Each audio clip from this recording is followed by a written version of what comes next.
first class that really has to deal with character and the personal connection to it is EXER Actor, okay? And really, Susan created the class because she felt you need to exercise your actor as much as possible, okay? Hence, EXER Actor. And a lot of people ask me, well, you know, people are always like, well, why did she come up with that? Because she knew you needed a gym. You needed a place to work out. Just like a dancer, just like a musician, you need to go, how do I practice this fucking art form every day?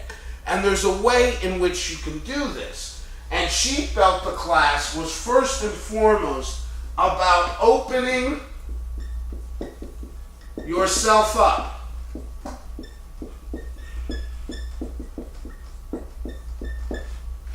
And it really is. The connection that we all first have with EXER Actor is first an awareness. Okay? Now, this awareness you might think is psychological. It's not. This awareness is about acceptance. It's not about figuring yourself out. It's about accepting who you are. Okay? Now, of course, if our responsibility to character is to utilize our own humanity and pour it into the mold of the character that's on the page, then I get to accept all that I am and pour that into the life that I'm creating. Well, that means this becomes very important. That it's not about judging or figuring yourself out. It is about allowing you to be you. And in that way, once you allow yourself to exist, then it becomes an easy transition to give, or as Susan says, to lift who you are into the character. So into art. And a lot of the times people don't get what that means. Well, you know, look, if I'm allowing myself on a day to be who I am, then my creativity and my talent have a free place to operate and utilize that, all these things that I am, in whatever the character is facing, dealing with in the moment-to-moment life of the story. Okay? If I'm not going to accept anything that I am, well, then I don't necessarily have a reference point for how to pour myself into the life that's on the page. If I don't have that reference point, it makes it really difficult to not control or contrive the moment-to-moment life of the character.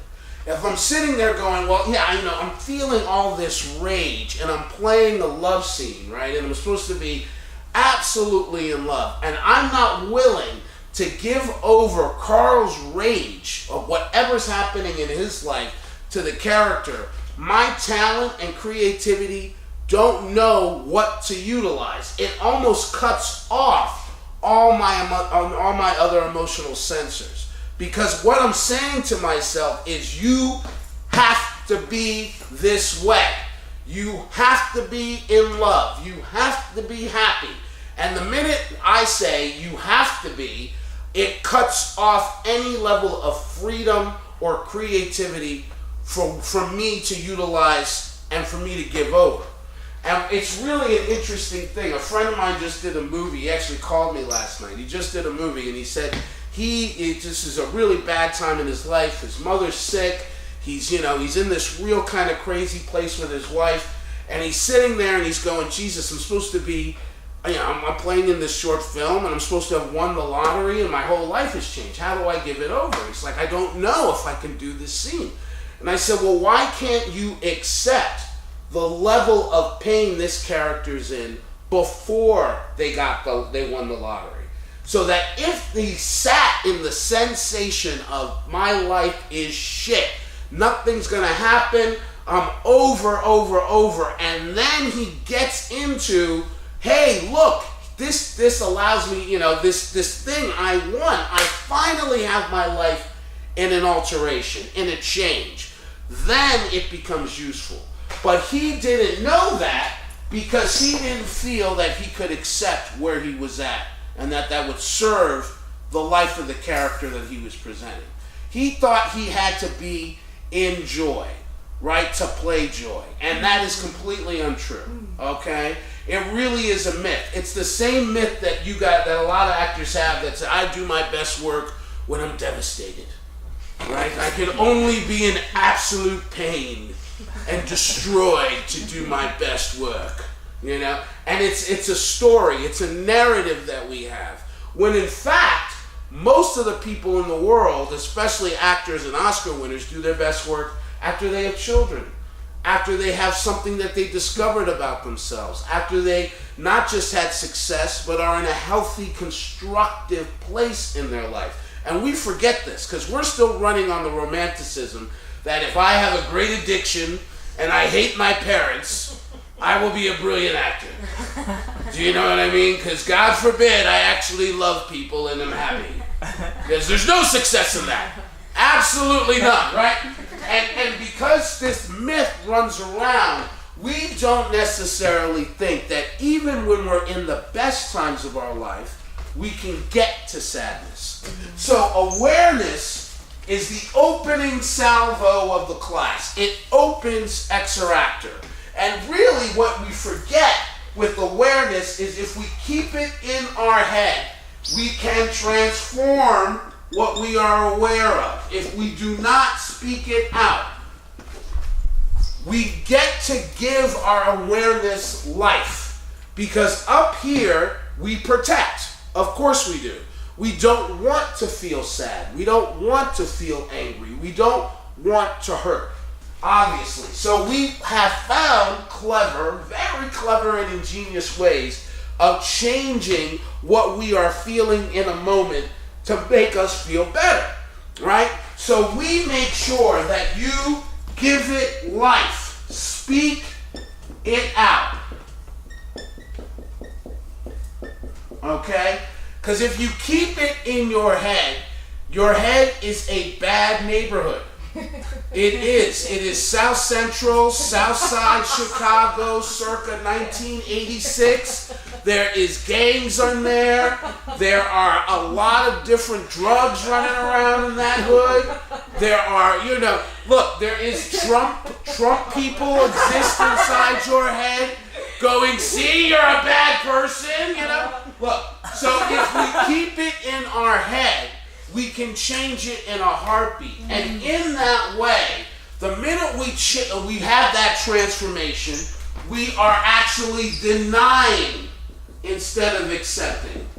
Excuse my spelling. But we are in denial instead of acceptance. Because what we are saying is, what we are is not enough. And the minute we put that qualification on it, thank you, man. See, that's a black person. That shit all over. Thank you, brother. But what we're doing is the minute we deny it that quickly, right, we are saying that what we are, we cannot give. And the minute we say what we are, we cannot give, since art is self-expression, we lose an element of ourselves. And in that, the part of the character that is probably the most human part of us does not live in the moment to moment. And then we're in trouble again. So really, to me, this is a very big part of her classes, awareness. You're going to say this in almost every class you do. In developing your own method, which we're going to talk about at the end of the workshop, it is the first thing you do in a group. With different people, different teachers, you're going to experience an awareness in specific to, do I speak it out directly to the teacher? Do I speak it out in a circle? But there is something very profound about hearing other people's awareness, because it allows you to go, I'm not alone. It allows you to feel a freedom and an acceptance just for yourself. And it also allows you to go, oh yes, this is true universally. And you forget that a lot of the times what you're hoping for in character creation is a universal sense. And And when we mean universal, we don't want you to all or see a movie or see a play or see a television show and everybody have the same idea of the character. But we all want to have the character's portrayal has to be a universal impact. There's a big difference with that. And through awareness, we allow ourselves, especially when we're in a group, to start seeing this universal humanity. And I think it's very important to Susan's technique that she really emphasized, hey, let's start the class with you. You being you. To not put any pressure that you have to be something else, to not put any demand on yourself, to not feel forced into a place, okay? So this awareness thing, you're going to hear me bring this up, but no, it leads to acceptance. Through that acceptance, you're getting to lift who you are into art. And it's funny, about 4 or 5 years ago, I had a lawyer come into my EXER Actor class, and he was doing it just for public speaking, right? He just wanted to see, he's a litigator, he wanted to see if he felt like what he was saying wasn't transmitting to a jury. And he got very angry that he had to do an awareness. He got very pissed off. He was like, look, I'm aware that I want to go. And I was like, great, own that, right? And he was like, what do you mean own that? I'm here. I'm like, exactly. You own exactly where you are, and you will find a way, your talent will find this beautiful alchemy of art where it will just come out. So he owns throughout the whole fucking class how he didn't want to be here and how he wanted a refund. So then the scene that he does, which I'm telling you was one of the best scenes I've ever seen him do. He never came back, this guy. So if you're listening, I miss you. You're wonderful. But he did. So he keeps owning it, and the scene is about a father and their son, and they're trying to connect, and it's this beautiful, like, intimate scene. And all he said was he was just in such a fervor about how he didn't want to go to this goddamn class and how he hated me and how he felt pushed around. And this is all this emotional bullshit, and why did I have to do this? And he ended up, because of that acceptance, doing really beautiful work. Because he took in who he was and the anger and frustration that he was feeling, he found a way to give, because he did not deny anything.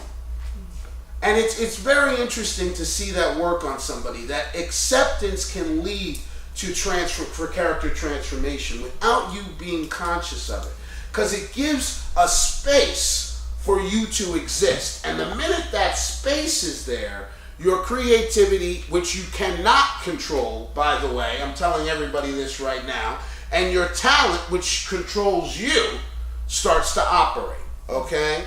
And the minute you feel that level of freedom, when you get text, you automatically start getting inspired in some way, because you start going, yes, I have a place inside these words, instead of these words have to be said like this. The minute you put that context on yourself, you are shrinking who you are result orientated, and therefore you are limited with your choices. And the actor's best friend is choices. You get to make choices of character, of life, of moment, of intimacy, of conflict.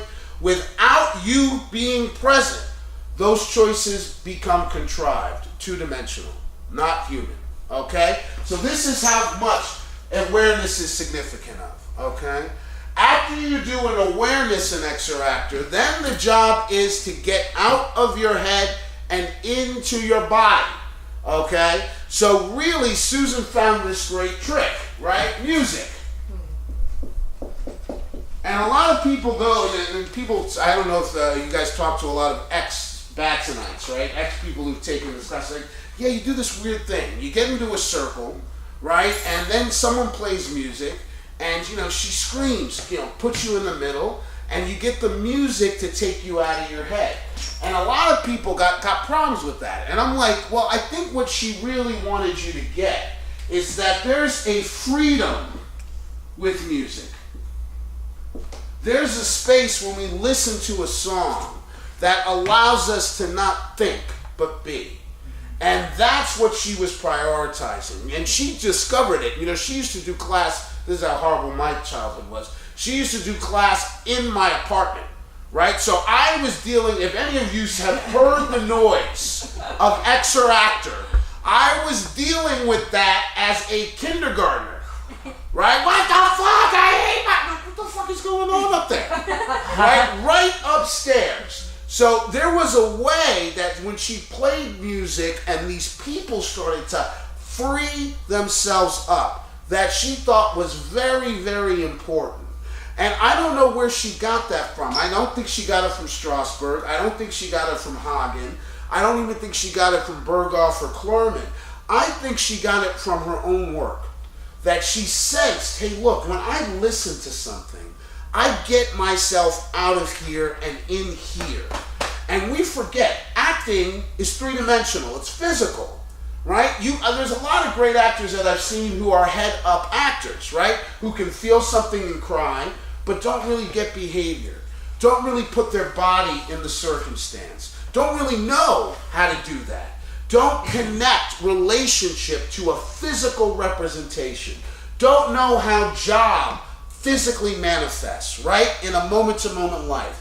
There's a certain way a cop, a soldier, a doctor, a lawyer are. There's a certain way a parent physically shows up. There's a certain way a wife and a husband physically show up, outside of being absolutely exhausted. But there's a way in which they show up physically.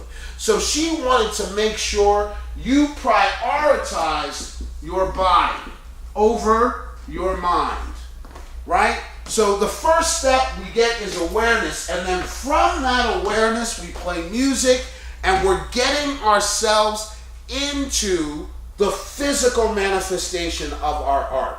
And it's really interesting. I tell people, actors are artistic athletes, right? You know, you guys are doing 12 to 14 hours a day on a set. That's a hurry up and wait, right? Because you're running, and then you stop.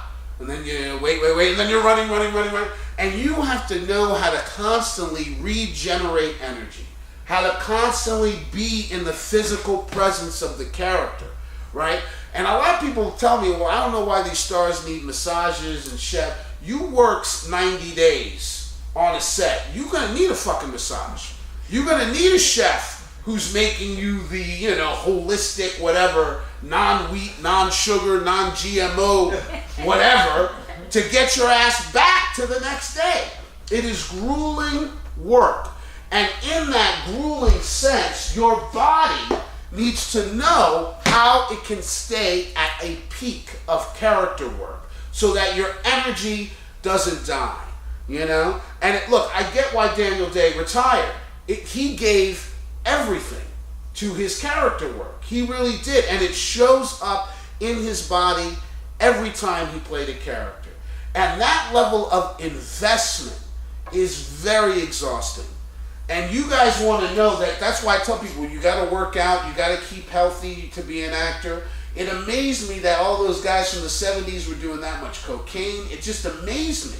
Because I'm like, how did they find a way to get themselves back up, So she really wanted you to make sure that this is about your body, that there's a physical opening as well as an awareness. Now, because she knew that, look, we can't just all sit and play music and that just be that and connect, she found something very profound. And I think this is a real key to this technique, that there's ways in which this technique operates to give a really weird understanding when you get to script, okay? So she says to somebody, go into the middle of the circle, right? You want to let this music give you a freedom and a connection to getting out of your head and into your body. And then she tells the group on the outside, watching in, I want you to connect to the character who you see this person as. And what's really brilliant with that is she's training you to see and trust your eyes. That when you read something, you instinctually get a hit on character. And what she is saying is the more that you stay on this outside of the circle and invest in the character who you see in the center, you're going to automatically trust your creative interpretation when you get to written material. And it's very interesting. You'll see people when they get in the center, they become characters if you're on the outside. They're in a sexuality, they're in a level of presence, they're in an anger, a rage, an emotional context for their life.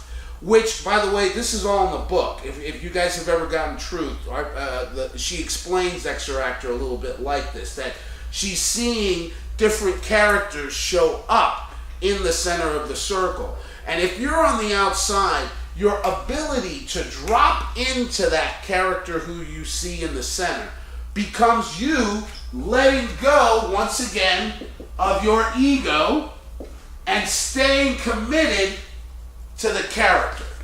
And the more that you do EXER Actor, there's a person who's done, everyone know who Laverne Cox is? She's a transgender actor. She was nominated for Orange is the New Black.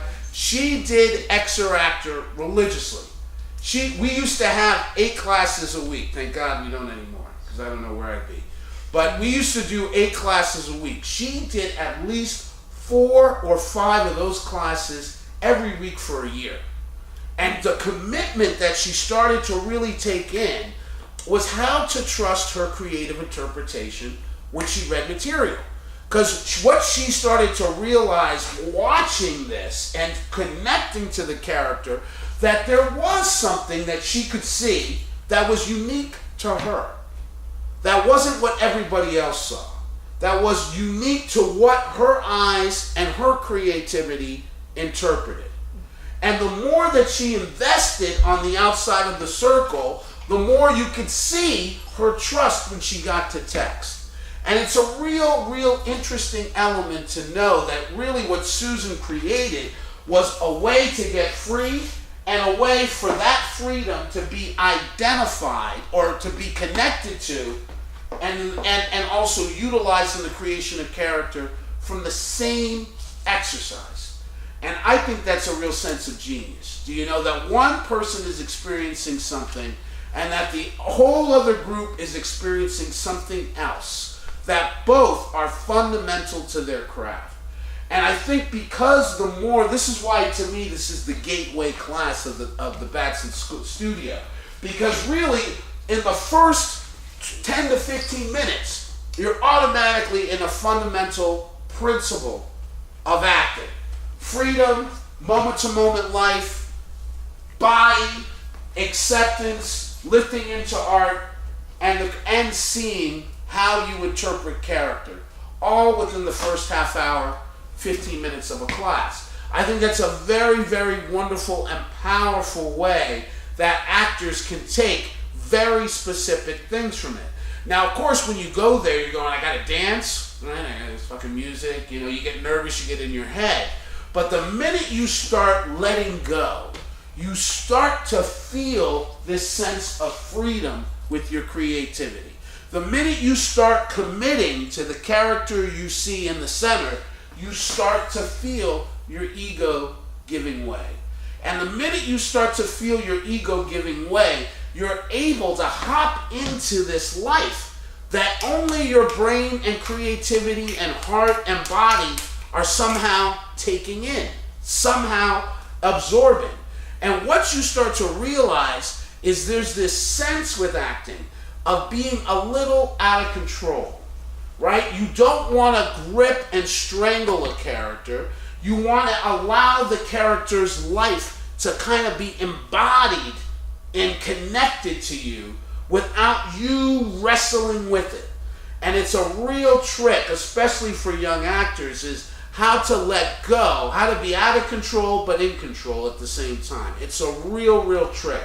And the more that you invest in the moment-to-moment existence of what I am seeing and creatively interpreting and my own freedom through my own connection to myself, you automatically get to that space, okay? Then after this step, after we go through the dance circle, we give water because we're not cruel, right?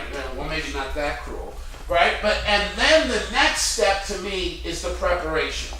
Now, a lot of people have asked me with EXER Actor, why don't you get the script first? Which you don't. You do this preparation, right? And we're about to go through the last stage of the prep, and then you're getting the monologue. And this again is what I talked about at the beginning, that Susan is really specific that if the personal isn't there, then the universal won't be there. Right? That if, and I heard Colin Quinn say this, a great comic actor, that the specific is the universal. And that's very true. The personal is the universal. That if it's personal to you, you're allowing each audience member to connect to it in their own way.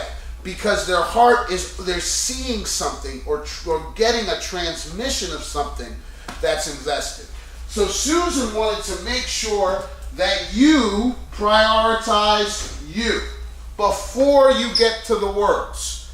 It's not that she doesn't care about text. She cares very deeply about text. But she wanted a technique and a class that allowed you to focus on you first before you get caught in the words. Because the minute we get words as actors, what do we start to think? Shit, I gotta memorize it. Right? I better know it. This better be good. I better say it in the right way. I better do this, better do that. And once we start to put those results on the written material, we disappear. And we disappear real quick. Right? Because it's no longer about our creative interpretation. It's about what we should and have to do. And the minute we should, we're shoulding all over ourselves. Literally. And it stinks. Right? Because we're sitting there going, oh yeah, well I'm supposed to say this word in this way, and any level of creativity goes away because now you're doing engineering schematics. Now you're trying to attune your voice, your body, in what you feel is right. And art is not about right or wrong. There is no right or wrong in art. And we forget that a lot of the time, art is about our own interpretation of it. It is not about this is the way it has to be. If anyone said that about Hamlet, Hamlet would be the most boring fucking examination of a spoiled little brat we would ever see. Right? Because everybody would be doing it in this way. Oh, he's lost his father, he hates his mother, he da-da-da-da-da, and then we go through that whole thing. Yeah. This is a question off of the Facebook Live.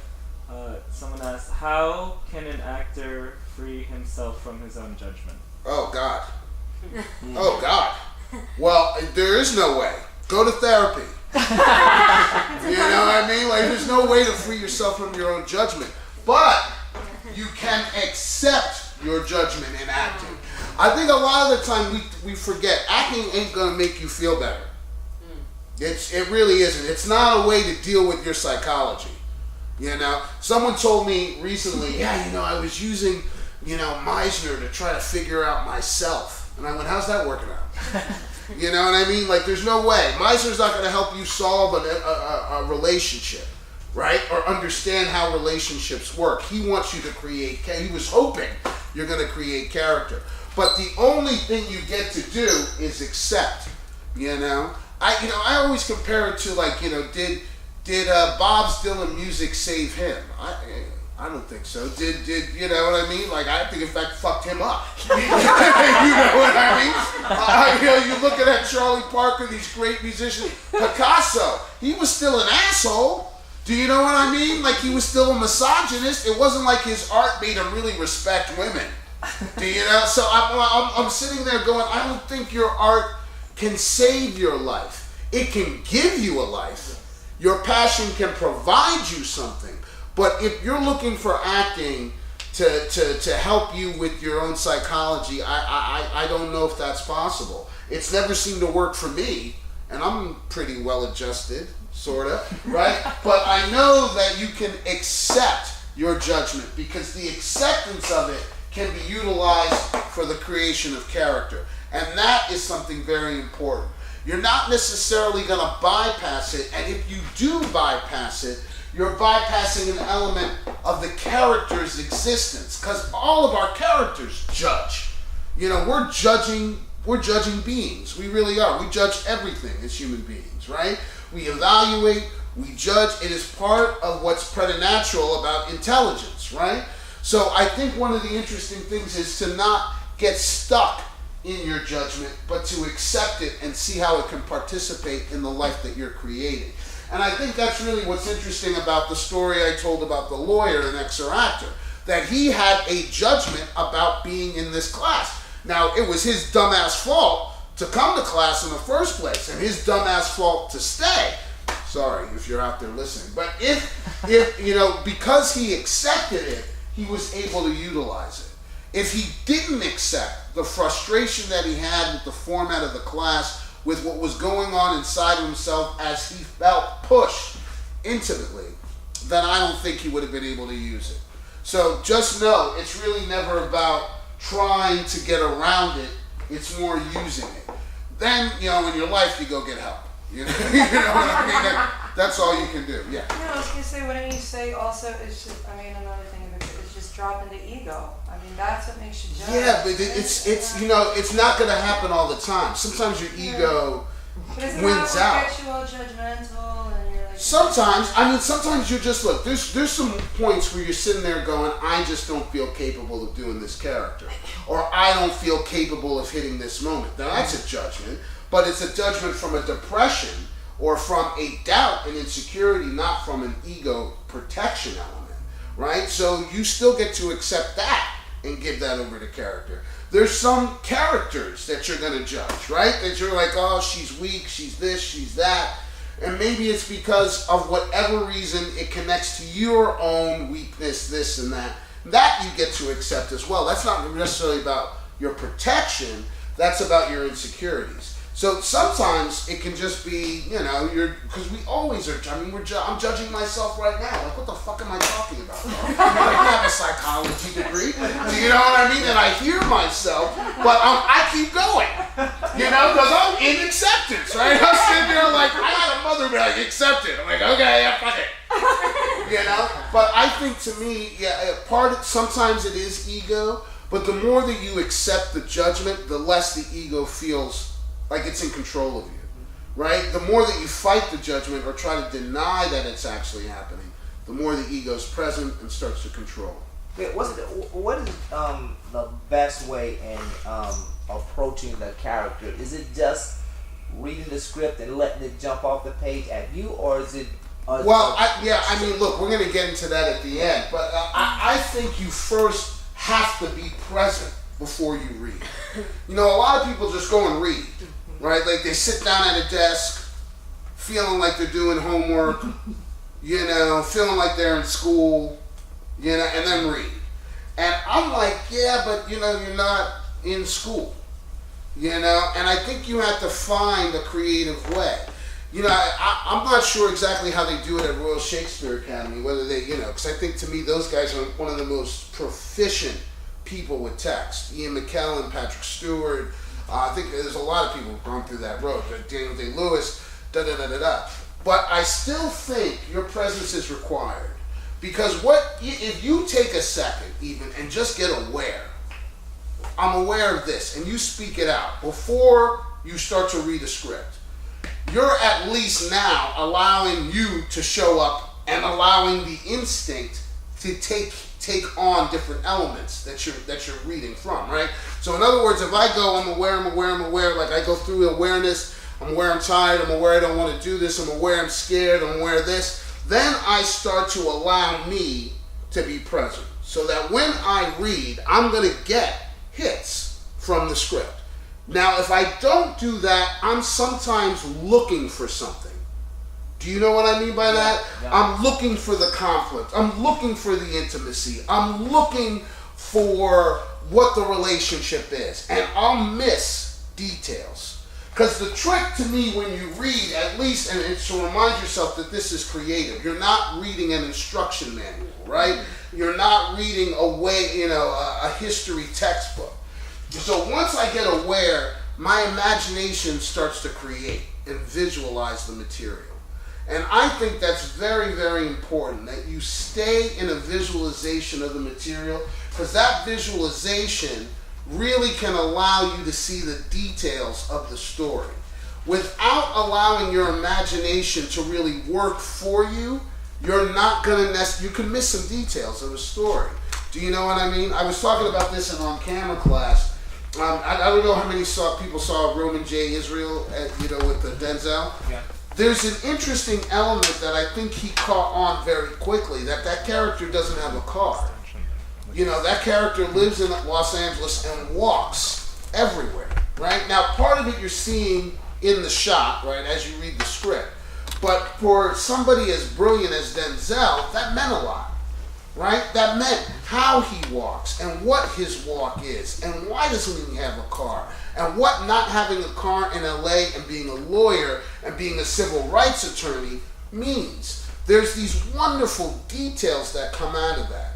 And Susan, I think, got that from Uta Hagen. If you read Respect for Acting, which I recommend to every actor all the time, this book, she will tell you those details are very significant, right?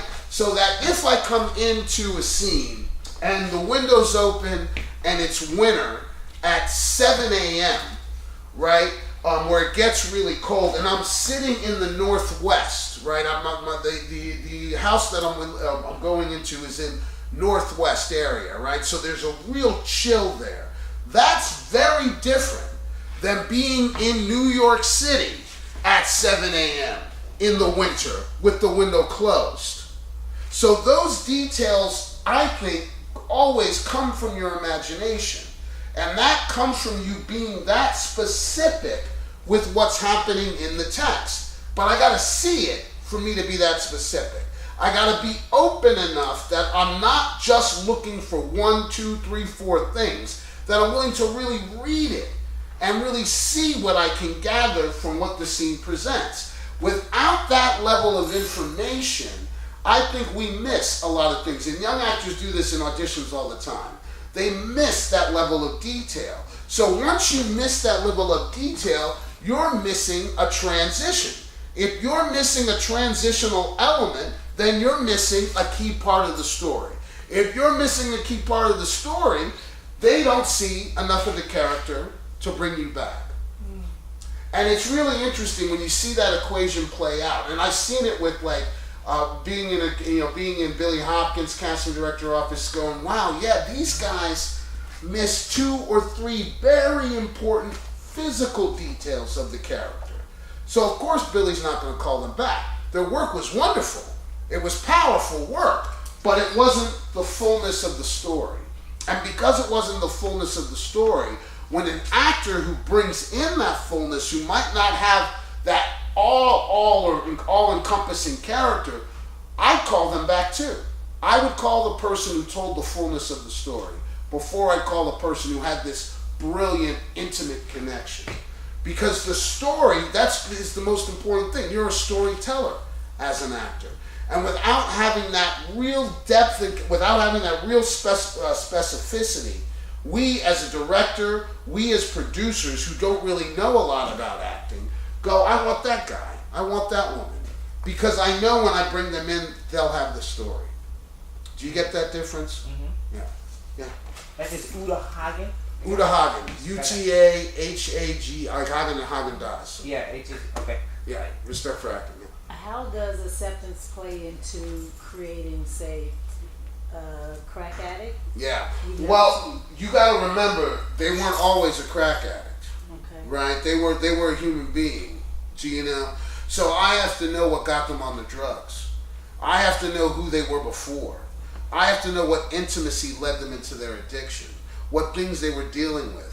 Because you want to remind yourself, addiction is not just about, hey, look, I tried this drug, right? Addiction is an inertia, it's a force. Mm-hmm. So we keep going to it as a way of taking care of something else, not just compensating something else, but feeling something. So the more that I start to get clear on what got that character to that place, that I can connect to through myself. I might not know what it is to do crack, but I know what that compulsion is in terms of taking care of something very profound inside of me. We all know that, right? So the more that I accept who I am, the more that I can make that bridge. The less that I accept that I am, and the more that I'm like, I just got to go and be a crack addict, the more trouble I'm going to be. because then I'm contriving the performance. I'm not playing the humanity of the character. You know, it's one of the interesting things I think Halle Berry did and Sam Jackson did beautifully in Jungle Fever. I thought I got why he was on drugs. That connection to his father and the feeling that he had disappointed him in such a profound way led him to that kind of crack, to that junkie. And I think, you know, if you look at the best kind of performances of addiction, you get, somehow viscerally, you get the sense of why. Why? So you got to ask why. And then you got to remind yourself that the why is going to bridge to some part of you. But if you're not willing to accept that part of you, if you don't think that exists inside you, you're in real trouble, right? Because then you're just playing the drugs. You're not living the life of the character. Therefore, the audience might be entertained, but they're not going to invest. Does that make sense? Yeah. Any other questions? So after we do this music and all this stuff, we go through 3 layers. Everyone got this? Mm-hmm. Okay. We go through 3 specific layers, okay? I think Susan really, to me, obviously because she studied Stanislavski and the group theater and the work that they did, and of course Strasberg, she chose really 3 layers that she thought were instrumental to creation of character. First layer is sense memory.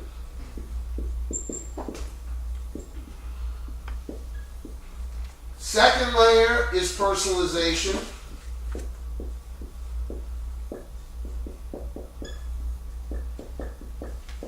And the third layer is sensory. Okay?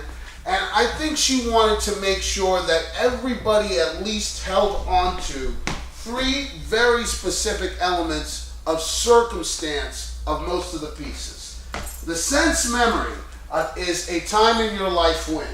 That leads you to the circumstance, intimate connection of the circumstance. Let me write that. And that's all it does. A time in your life when is an intimate connection to the circumstance of the piece. And again, I think a lot of people get caught in, well, what if I don't want to use memory? You don't have to. This can be also a connection through your imagination in her technique. And I think that's what's very interesting. If we put a time in our life when the character was in this, was rejected, a time in their life when they were looking for acceptance, a time in their life when they were fighting for their life. If we always remind ourselves, that can be through our imagination as well, that it doesn't always have to be referenced from your own memory bank, okay? But once you go through this layer and detail the memory or the imaginative connection, it should come with an energy and an intimacy, okay, that allows the circumstance of the scene to live inside you. And I think that was a very smart way that she brought that into, not an intro class, but her gateway class. That we all need to make sure we have some level of intimate connection to the circumstance of the scene. How we get there, there's a lot of different techniques that get you there, right? And what Susan wanted you to drill, and really EXER is a drill on these 3 layers, is to make sure that you prioritize that bridge to the circumstance. Not just to the character, but to the circumstance of what you are reading. If you do this at home alone, I always say you can always put it in this context. A time in the character's life when they were up against something. Okay? You can define this through what's unfulfilled in the circumstance. That's how you can derive it. If you can go, okay, yeah, and this is always through your character's POV. Number 1, you're not directing the scene, right? Unless you're directing the scene, but you're not directing the scene. So you always want to look through your character's POV. And you start to go, okay, through this character's perspective, what is unfulfilled? And when we talk about unfulfilled in this technique, we talk about what is limited. What is limited, okay? Not what is absent. Not what is missing. But what is limited to provide the character in the way they needed it provided. That is a big difference. A lot of people think she's talking about what's completely missing. No, that's a little too easy. What we're talking about is really a sensation that comes inside of us because we're not able or capable to get what we want in the way that we want it.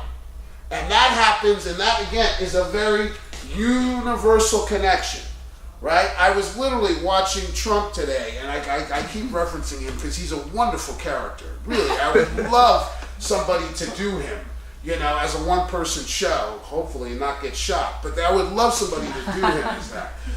Because he got up there with Putin, and he's sitting there, and you can tell the minute he's standing, he's very uncomfortable, right?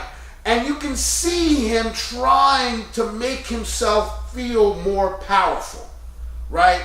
Because he's, you know, he knows this is the dumb, I mean, some part of him knows what, I was sitting there thinking this was going to be a 15-minute talk. That's what he said to all the press. He was going to be real quick. It's just a little quick summit meeting, and then he's out. He was in that fucker for 4 hours, sitting there with another dictator, talking, I don't know about what, but whatever he talks about, and I saw the same thing when he went to the NATO meeting, right? He says something, the minute he sits down, he throws out Germany, right? Germany ain't doing shit. These motherfuckers are horrible. I'm like, good God, but you can tell it's because he has no political framework. He has no sense of diplomacy in any way whatsoever. So anytime now on his great international tour, and if you saw him in London too, he is saying outrageous, xenophobic, horrible shit. Because he has no sense of politics at all. And it must be the most uncomfortable thing to be the leader of the free world and not have any foundation of political savvy. It must drive him crazy. So I was sitting there laughing. And I was like, wow, wouldn't it be great? That felt like a time in your life you do not know what you're doing. Do you know what I mean? And if you think about it, that's how he's been. He does not know what the fuck he's doing in any way whatsoever. So he can throw out anything. It doesn't matter. He can be as racist as he wants, as misogynist, as xenophobic as he wants, because he has no political framework. He has no idea that his words have impact, right? When he was talking about immigration, he just said some shit. And I'm sitting there going, you're just a horrible human being. Horrible. And then I was like, yeah, because you have no political framework. You have no sense of the impact of your words on an international stage, in an international time of crisis. You have no idea what you're saying and how it reflects on it.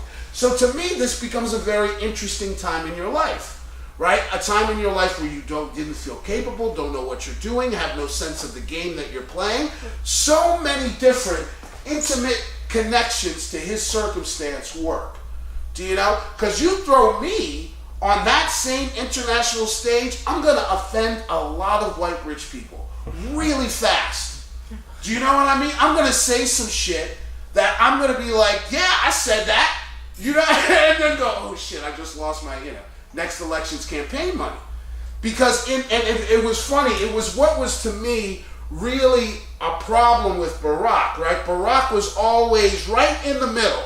He was a centrist, he was a moderate, but you could tell he wanted at some points to go real left or real right and just did not feel comfortable offending those people until his second term where he started. Do you know what I mean? But you could tell there was a sense of political understanding. I mean, first he was a constitutional lawyer. Second, he was extremely intelligent, way more intelligent than most presidents, right? But he also was hypersensitive to who got him here, where his money came from, what he was trying to make sure of, that to try to bring and unify the country, which was so desperately separated, right? So his intimate connection to the circumstance would have been different than Trump's because of who he was. Do you get this? And this, when we think of sense memory, I'm always like, yeah, you're going to get an intimate connection from circumstance that allows you to start to see who that character is. You're going to get a hit on character that allows you to clarify the intimate connection to the circumstance. So both work in tandem. Do you guys get that? They really both have effects on each other. And the more that you do, when you drill this in EXER Actor, the more that you surrender to what the memory or what your imagination can provide you, the clearer you're going to be on how circumstance works in moment-to-moment life for the person that you're portraying. Okay? So that's the significance of sense memory. It is a really wonderful tool to get you into the life of character, to have character live in you without being fully conscious of every single element, but to know that the circumstance has that level of dramatic effect. Okay?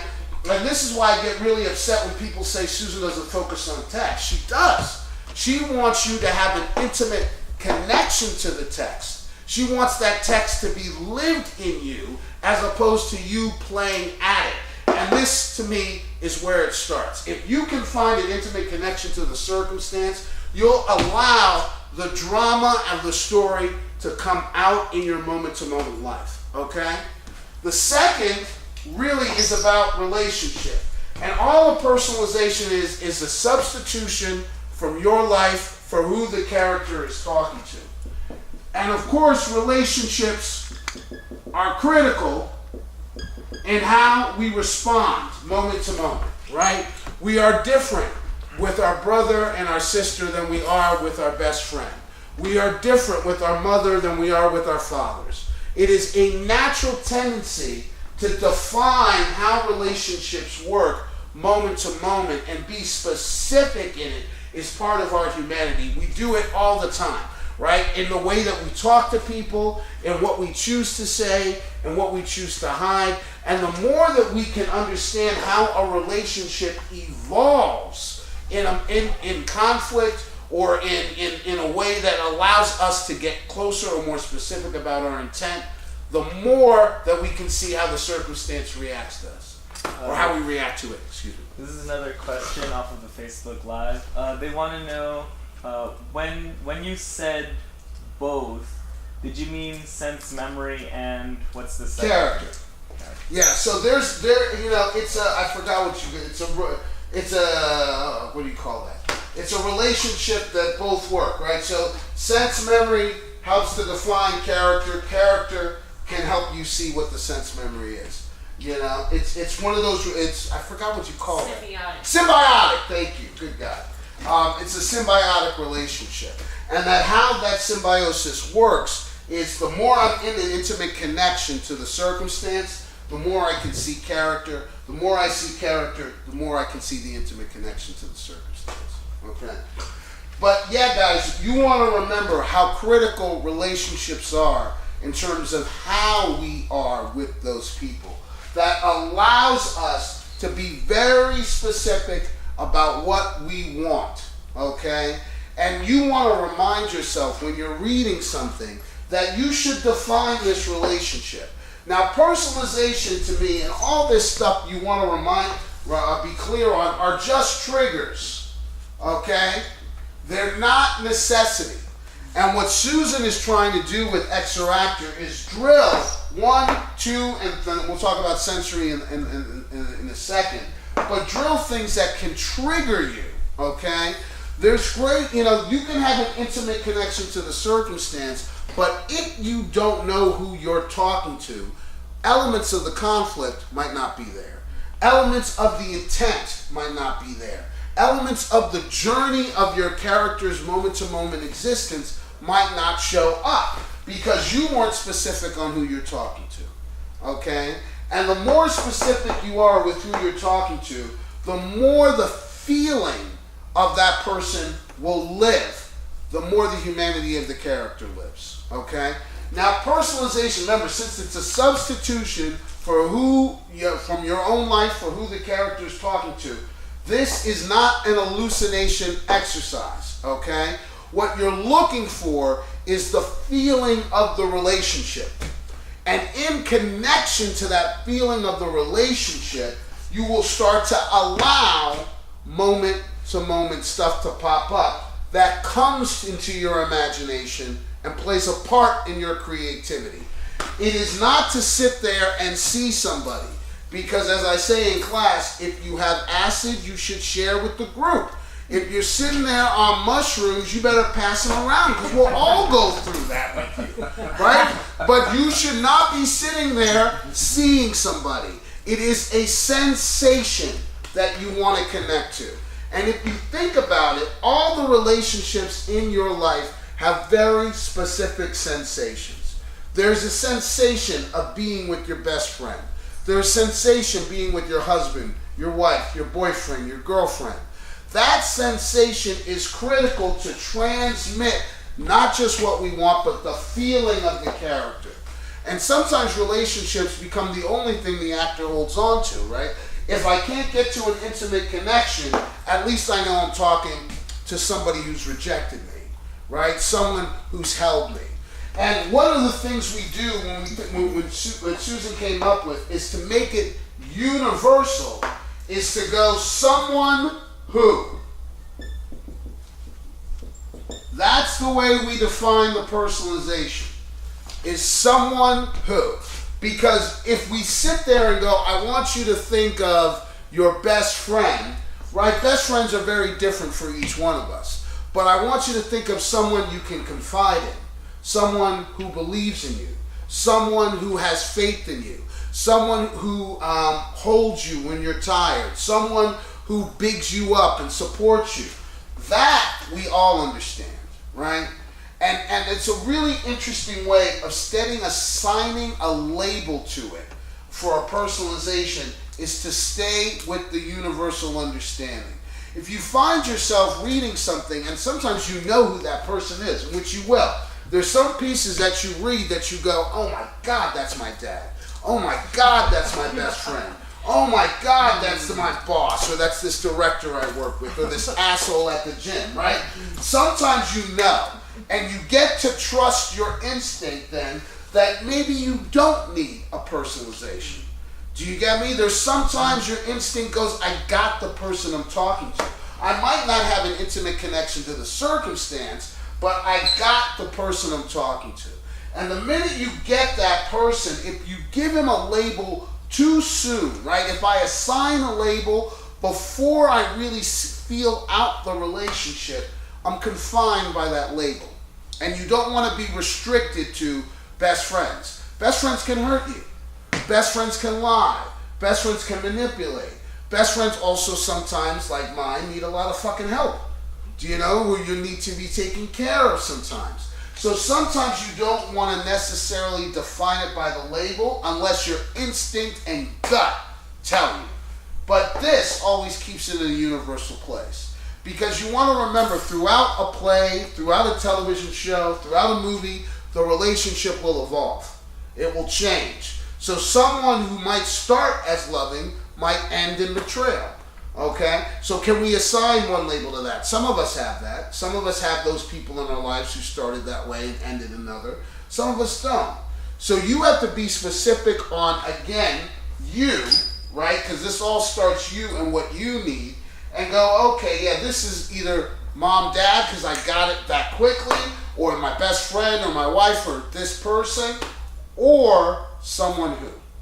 Is that clear for everybody?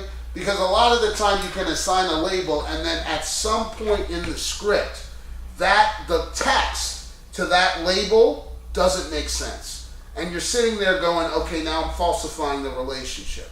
As opposed to, no, oh, this is someone who.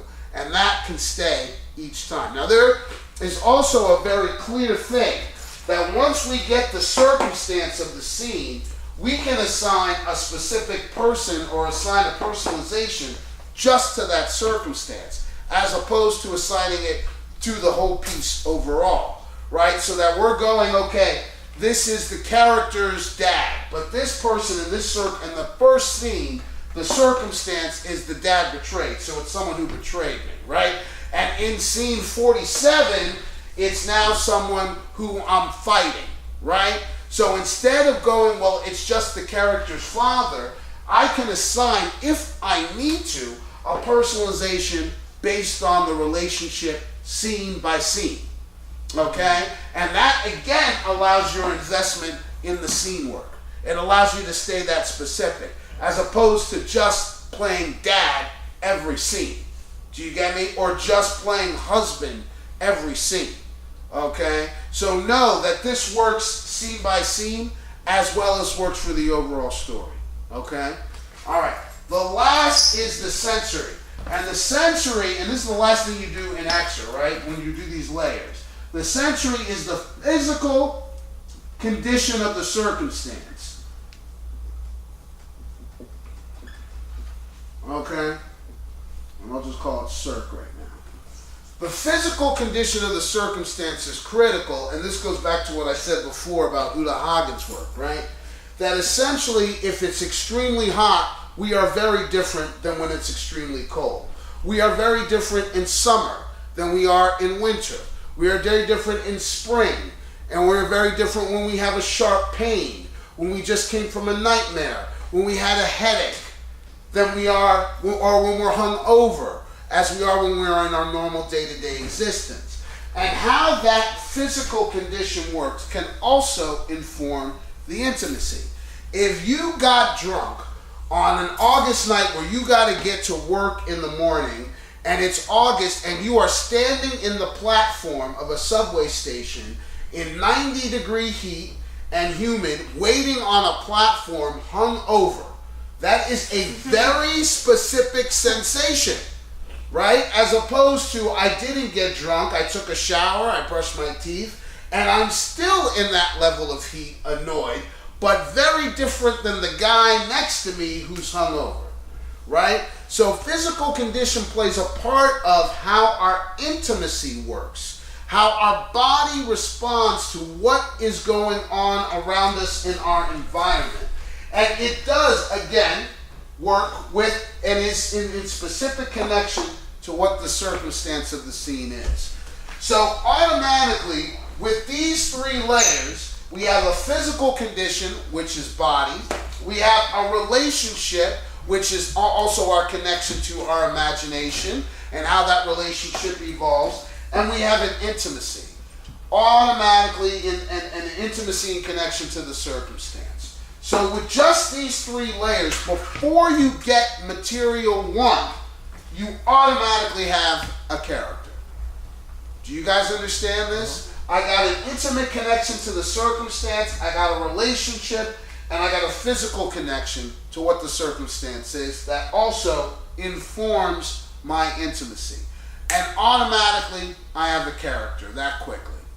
It's something very interesting to recognize that EXER Actor gives you the character before you get the material. And that can sometimes confuse people, but it really allows you to prioritize and invest in how those bridges between you and the character that you're portraying. And you want to know those bridges are invaluable. They don't necessarily have to always be through a sense memory, through a personalization, through a sensory. But what you do in EXER Actor allows you to see, does any of these three things work for me? Right? Again, because this is all about principles, not about rules, what Susan is trying to give you is, you got three different ends here. Now you can get there any way you want, right? Like if you go, hey look, I did EXER Actor enough to know personalization doesn't work for me. Sensory does every now and again, but sense memory is my thing. That gets me there. And I don't use sense memory in terms of connection to my own memory bank. I use it as an imaginative intimate connection. You can get that by drilling this in EXER Actor. So she's giving you a way in which to find your own connection to 3 basic principles.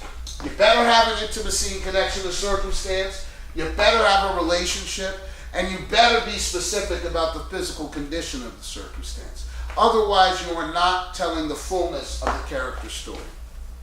Is that clear? Yes. Clear. And a lot of the times people forget she wants you to do this first before you get text, because you are the priority. Your who you are, your commitment, your creative interpretation automatically is the thing that lets the character live and breathe.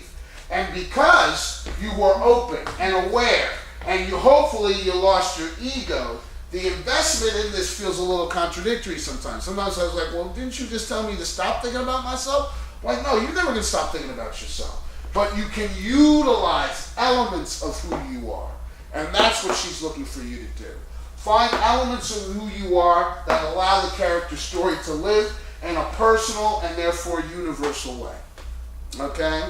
And it is a trick, right? To go through, when you're taken through EXER, to give up an idea of, okay, this is what this is supposed to be. And stay in connection to you, what the teacher is guiding you through, so that when you get to text, you will hopefully have found specific triggers to each one of these layers. Okay? And then the job is to forget all of it. To let it all go. Right? So that your creativity and you can show up and perform. And you want to remember, I always tell people, if you were sitting there and studying and you had that pressure on yourself when you took the test and didn't just stay loose and comfortable and just let yourself be, you probably fucked that up. That's why I was a horrible test taker. I came in with, oh my God, I have to remember. My friend used to get stoned, have, coffee. What are you worried about, man? And just used to fucking ace all his tests because he showed up. His presence was right inside of him. He didn't have the pressure on himself, so there was a freedom in taking the test. This question is, would you say that imagination falls under physical condition or sensory? I definitely would. In fact, obviously, we're not turning up the air conditioner inside the room during class to make sure you're cold. Do you know what I mean? We're not blindfolding you to make sure you're blind. So your imagination plays a huge part in creating the physical condition.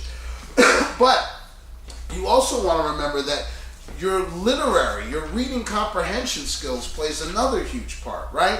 Like if I look and I see in the script that this is taking place at 12 noon, it's the summer, then I know it's hot. Do you know what I mean? But I have to be willing to see those details and let that inform the nature of the circumstance in its entirety.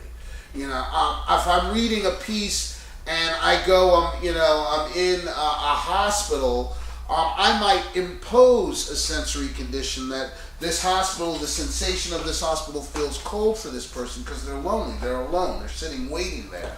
Do you know? If I'm playing a character who's in the middle of a furious fight, I might give that because, for me, when I'm in that level of rage, I do get hot. I sweat in a snowstorm anyway, but I do get hot when I'm in that level of anger.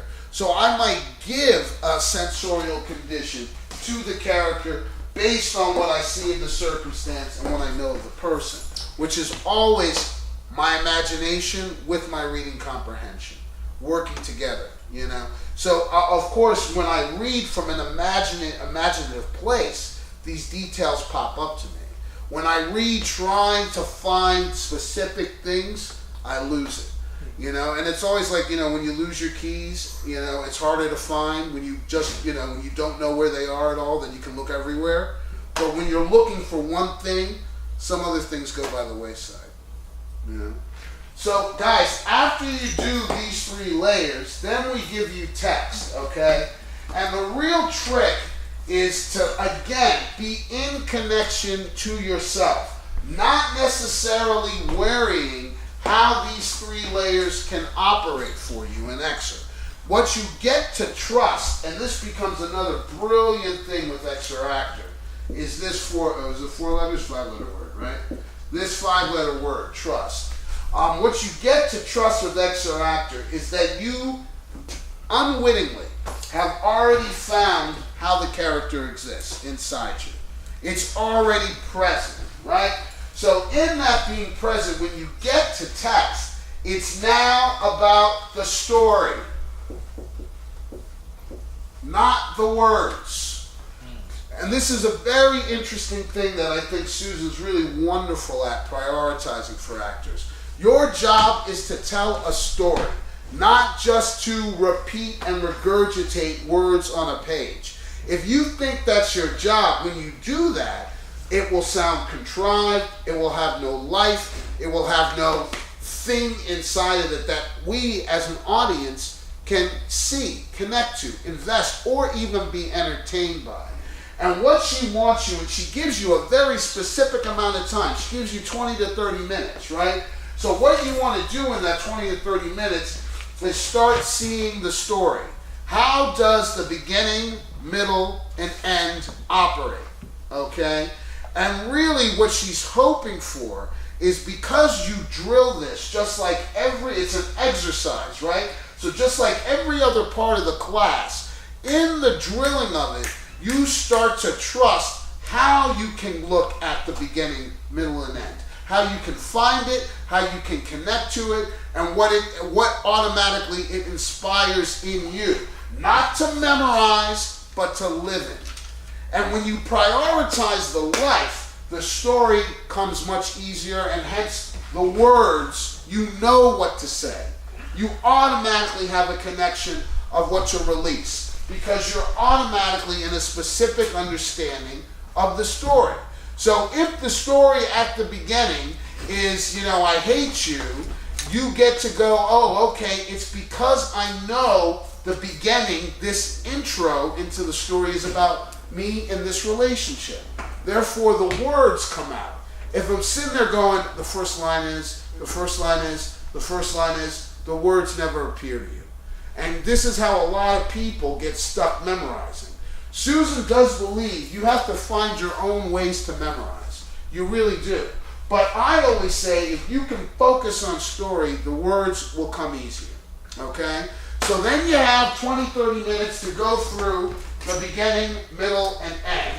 And then we bring this big thing up. And this thing to me is one of the critical elements of her technique that I think a lot of people forget, which is super objective. Okay? Now, I used to just call this objective. And this is kind of what she picked up from Meisner. Okay? A super objective essentially is an engine that drives the scene.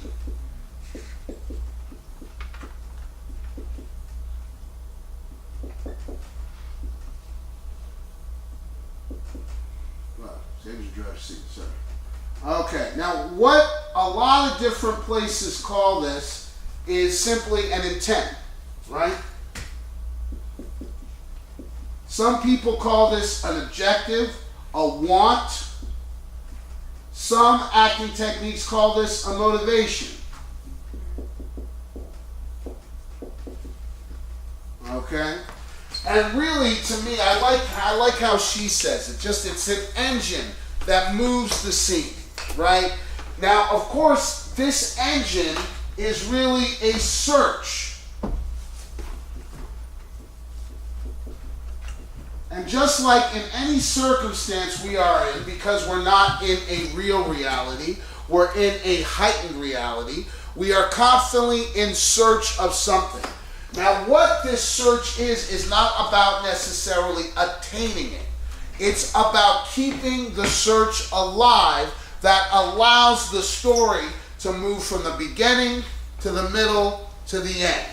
And we do this a lot in our own humanity. Because we are in search of something, we start at this place, we move into a height of conflict, and then we conclude in a different place. It might not feel that different, but it is, because time passes and we obviously evolve in the passing of the time.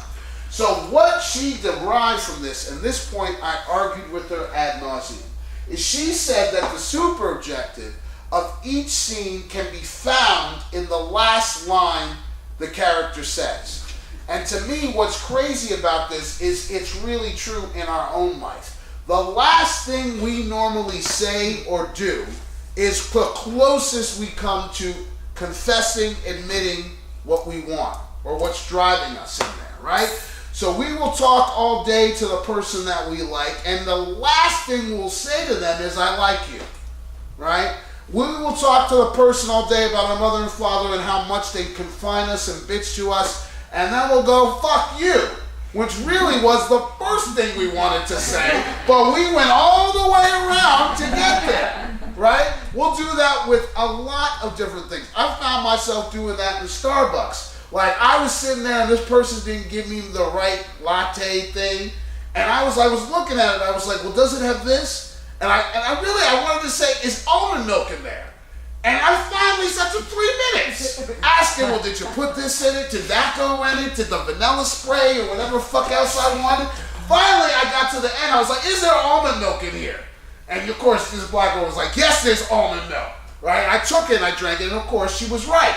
But it took me all that time to get to wanting almond milk because I wanted to be a nice guy. I didn't want to go direct to, I ordered almond milk and there's no almond milk in here. I wanted to go, what are the other things that I can get her to see so that she'll know I'm talking about almond milk? Now this is a whole 3-minute little conversation, right? And I realized this happened years ago, and I really fought my mom on this. I was like, there's no way. Every scene, the last thing you say or do is what's really driving the whole scene forward for the character. It can't be. There's all these different layers and levels. And she said, yeah, but she was like, look, the trick is that if you get human beings, because of our complexity, our psychology, our bullshit, we never directly out what we want, right? We want somebody to pull it out of us. We want to feel safe. We want confirmation that what we want is okay. We don't want to feel aggressive or attacking and all this other bullshit that we normally do. As part of our humanity, it's not necessarily part of our reality, but it's part of our humanity that we don't just jump and say exactly what we want and demand it and da-da-da-da-da. We wait all this time to get there. And it's a very interesting point. For the actor, I think it's really wonderful to know that that's a journey in every scene. That's going to allow a search in every time you work. That's whatever's driving you, you can't just out. You have to wait, or you're trying different strategies. Meisner would call it actions that allow you to feel safe enough before you say whatever it is you want to say or do whatever it is you want to do. And I think that allows an automatic commitment to the moment-to-moment life. That if I know what the super objective is, every moment becomes life or death. Everything is, am I going to get closer to what I want? Is it going to get confirmed right now? Can I say it right now? Who am I talking to? Are they hearing me? Are they listening? And I think it's one of the genius of Meisner technique that the focus on listening comes from intent. And I think Susan adapted that in a very smart way. And went, yes, I want them to be listening and receiving with another actor every moment they can be. But I also want them to be in a search. I want that search to not necessarily be ending with the scene when the scene ends. I want it to be part of the character's intimacy. And I think that's a really wonderful adaptation because what it allows is your as an actor, investment in the moment to moment and in the overall conflict, which can come from the engine. And a lot of the time you forget. The minute I know what drives this scene, the minute I can see what the conflict is. It's like knowing what I want automatically puts me in conflict. Because then I'm in search of it. I'm in the trying to attain it. And therefore I feel the forces that will not let me or do not want me to have it. Where there's the struggle, right? Absolutely. And in fact, it gets you in the investment of the struggle automatically. And this is critical to acting. Acting is about a heightened reality. It is not about real reality. So in the heightened reality, everything feels like life or death, right? And hence, as he just said, the struggle becomes that important moment to moment. And great actors do this very, very well. Even, I always think Kate Winslet, I think she does this brilliantly. Every moment is high stakes. High stakes for her. Do you know she can just be walking down the street and I don't know why, but I feel like, oh my God, she might die. Or she might run into somebody. Or this might happen to her. Because the character's life is always in this heightened space of being, which I feel is beautiful. Nicole does that. Juliette Binoche does that wonderfully. Viola Davis does that brilliantly. Every moment for Viola Davis, I'm like, I gasp, because I don't know what's going to happen. And this is what you forget. The minute we have conflict as an actor, the minute we have a sense of what's driving you, you are keeping the audience in suspense because we don't know what's going to happen next. We're so with you in the moment, we stop knowing where this is going to end up. And even in a real bad movie or bad play or bad TV show where you think you know what happens, you're sitting there with great acting going, oh my God, what's going to happen next?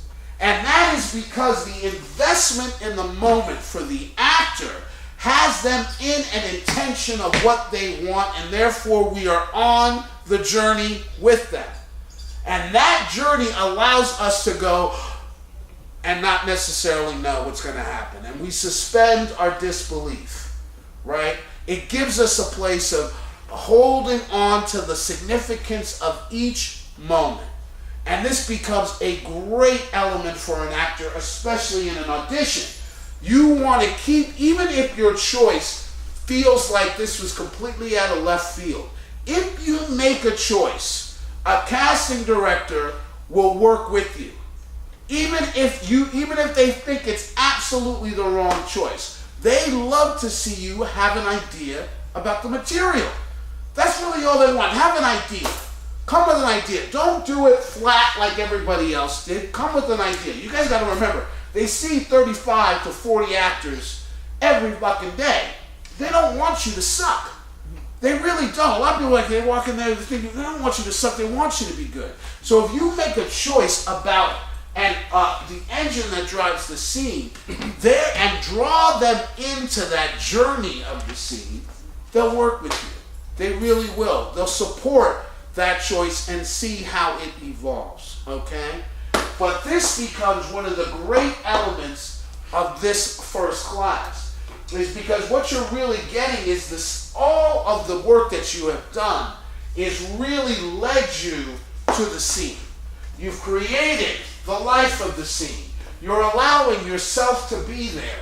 And now you're in the character's journey without control, but from a place of your presence.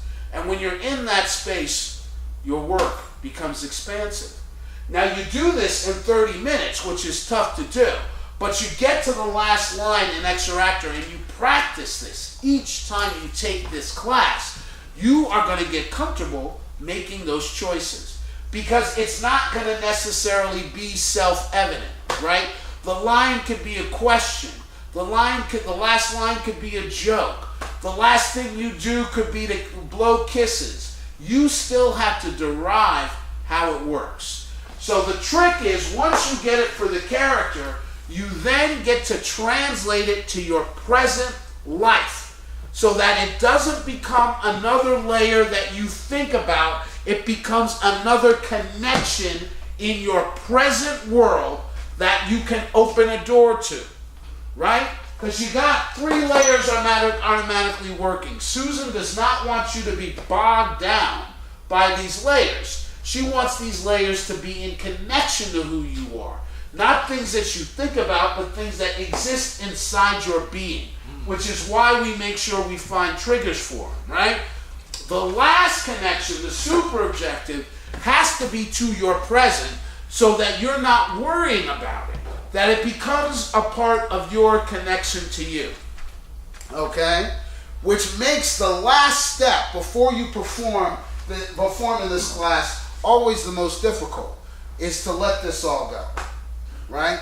I mean, you sat there and a friend of mine was like, Jesus, I went 4 hours of this class, I was crying, I was screaming, and now you tell me to let it all go? No, and I was like, well, again, like I said before, you can't hold on to all this stuff and let your creativity and imagination blossom. It doesn't have a place if you're holding on to all these things in your head, right?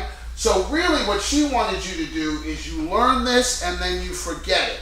And the best example of this is tying your shoes. If you try to remember how to tie your shoes while you're tying your shoes, you will not be able to complete the task. It really becomes funny. It's like remembering how you learn to read while reading.